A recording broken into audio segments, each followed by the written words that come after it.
গৃহিণী হয়েছি তাতে কি সারাদিন হয়তো আত্মীয় স্বজন এসেছে মেহমানদারি করতে করতে সময় পাইনি কিন্তু রাতে রাতে চলে গেলাম আমরা সবাই মিলে ঘুরতে। আসসালামু আলাইকুম ভিউয়ার্স, সবাই কেমন আছেন? মহান রব্বুল আলামিন সবাইকে সুস্থ রাখুন, ভালো রাখুন, সেই দোয়া রেখে শুরু করছি আজকের আরেকটা চমৎকার ভিডিও। আশা করছি পুরো ভিডিওটা আপনারা খুব খুব খুব এনজয় করবেন। তো চলুন ঘুরে আসি দেশ ও দেশের বাইরে যে যেখান থেকে আজকের এই সুন্দর ভিডিওটা দেখা শুরু করেছেন তাদের সবাইকে অন্তরের অন্তঃস্থল থেকে ভালোবাসা জানাচ্ছি। আজকে ঘুরতে গিয়েছিলাম, ননদরা বাসায় এসেছিল।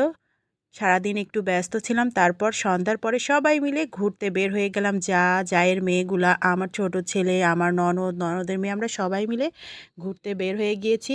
তো এক জায়গায় গিয়েছিলাম আর এক ননদের বাসায়, ওখান থেকে একটা চটপটি খেতে গিয়েছিলাম। যেহেতু চটপটিটা খেতে পারিনি, আসলে ওই স্টলটা বসেই নাই, তো কিভাবে খাবো, চলে এলাম আরও সুন্দর একটা জায়গায় যেখানে শুধু চটপটি না, সব কিছু সব কিছু অ্যাভেলেবেল। সেটা কোথায়?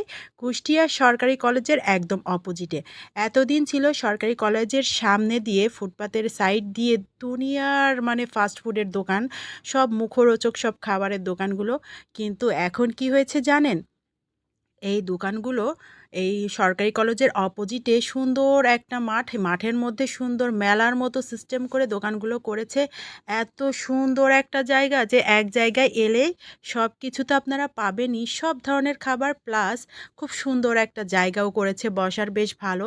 তো আপনারা যারা যারা এখনও আসেননি এখানে, ঝটপট কিন্তু চলে আসবেন। আমরা কিন্তু মিস করিনি, ঈদের তৃতীয় দিন আমরা চলে গিয়েছিলাম এই জায়গাটায়, আর এখানে গিয়ে কিন্তু সব ধরনের খাবার ট্রাই করেছিলাম। খুব খুব খুব ভালো লাগলো। আর দেখলাম বেশ জমজমাট, খুবই সুন্দর। আর আসলে কি বলবো, ঈদের তৃতীয় দিন অনেকেই বেড়াতে এসেছে, আর অনেকেই সারাদিন হয়তো কর্মব্যস্ত ছিল। বিশেষ করে গৃহিণী যারা, তারা তারপরে রাতের বেলা সন্ধ্যার পরে সময় পেয়েছে, তারা সবাই সবাই চলে এসেছে এখানে এনজয় করতে। আসলে আমিও এই ফার্স্ট এলাম এইখানে দোকানগুলো ট্রান্সফার হওয়ার পরে। তো এসে খুবই ভালো লাগলো। সব স্টলগুলো ঘুরে ঘুরে দেখলাম, আর সব কিছু বেশ ভালোই। খাবারের মানগুলোও ভালো। প্রথমে আমরা খেয়েছিলাম হচ্ছে ফুচকাগুলো যে এত মজা ছিল কি বলবো। তো আপনারা যারা যারা আসেননি তাদেরকে কিন্তু দাওয়াত দিয়ে দিলাম।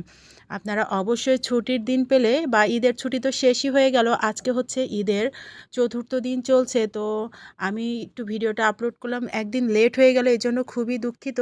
তারপরেও আপনারা সামনে যে ছুটি পাবেন, যারা এখনও আসেননি তারা কিন্তু চলে আসবেন এখানে। এত সুন্দর একটা জায়গা, আর একসাথে এত খাবারের আইটেমগুলো মিস তো করাই যায় না, তাই না বলুন? তো আমরা কিন্তু এখান থেকে খাওয়া দাওয়া শেষ করে তারপরে সরকারি কলেজের পাশে আরেকটা দ্বিতীয় যে গেট আছে, ওই গেটের পিছনে যে বড় একটা ফিল্ড, ওইখানেও চলে গেলাম। ওইখানে যেয়ে তো আরও মজা করলাম। ওইখানে যে আনারস মাখা, তারপর ঝালমুড়ি মাখা, ওফ! আমরা ওখানে একটা বড় বসার জায়গা ছিল, ওখানে আমি, আমার 2 মেয়ে ছেলে আমরা বসে পড়লাম। আর বাদবাকি সবাই কিন্তু বাসায় চলে গিয়েছিল। আমরা শহরের মধ্যে আবার আরেকটু এনজয় করব বিধায় ঢুকে পড়লাম। যেহেতু এই 3টা দিন বের হওয়া হয়নি, আজকে যেহেতু বের হয়েছি আর একটু এনজয় করব না, এটা তো হয় না। তো এই জন্যই আরও একটু ভিতরে শহরের মধ্যে যে একটু ঘোরাঘুরি করলাম, খাওয়া দাওয়া করলাম। সব মিলিয়ে এবার আমরা হাঁটতে হাঁটতে অলিগলি দিয়ে যাচ্ছি শহরের ভেতরে। দেখলাম যে একটু কাঁচা বাজার টাজার এদিকে দেখা করলাম। তারপর যেহেতু আমরা আসলে চটপটি খাওয়ার উদ্দেশ্যে বের হয়েছিলাম, চটপটিটা বাইরে খাইনি। ফুচকা খেয়েছি, মুড়ি মাখা খেয়েছি, চকলেট প্লাস আনারস মাখা সবগুলো খেলাম। তো ভাবলাম চটপটিটা কিনে নিয়ে বাসায় যাইয়েই খাবো। এই জন্য আসলে এখানে ডাবলি কিনতে এসেছিলাম। এই দোকানটা থেকে আমরা ডাবলিও কিনে নিলাম। তারপরে বাসায় যেয়ে সেই ডাবলিটা আমরা ভিজিয়েও দিয়েছি। ডাবলি দিয়ে চটপটি বানাবো, সেখানে বাড়ির সবাই মিলে খাবো। সেটা বেশি আনন্দ না বলেন? এই দেখেন ডাবলিটা কেনাও হয়ে গিয়েছে। তো আজকের ভিডিওটা বন্ধুদের কেমন লাগলো? অবশ্যই কিন্তু কমেন্টের ভালোবাসা রেখে যেতে ভুল করবেন না। ভিডিওটা ভালো লাগলে লাইক, কমেন্ট, শেয়ার করবেন। সবাইকে অন্তরের অন্তঃস্থল থেকে ভালোবাসা জানাচ্ছি। ঈদের বাকি দিনগুলো আরও খুব সুন্দর কাটান, আর সবার জন্য শুভ কামনা রইল। আমরা কিন্তু কাজ শেষে অটোতে উঠেও পড়লাম। সবাই মিলে এবার বাসার উদ্দেশ্যে রওনাও দিলাম। বেশ রাত ৯টা বেজে গিয়েছে, আর তো বাইরে থাকা যাবে না। রাস্তাঘাট কিন্তু জ্যাম মুক্ত, খুব একটা জ্যাম নাই এদিকে।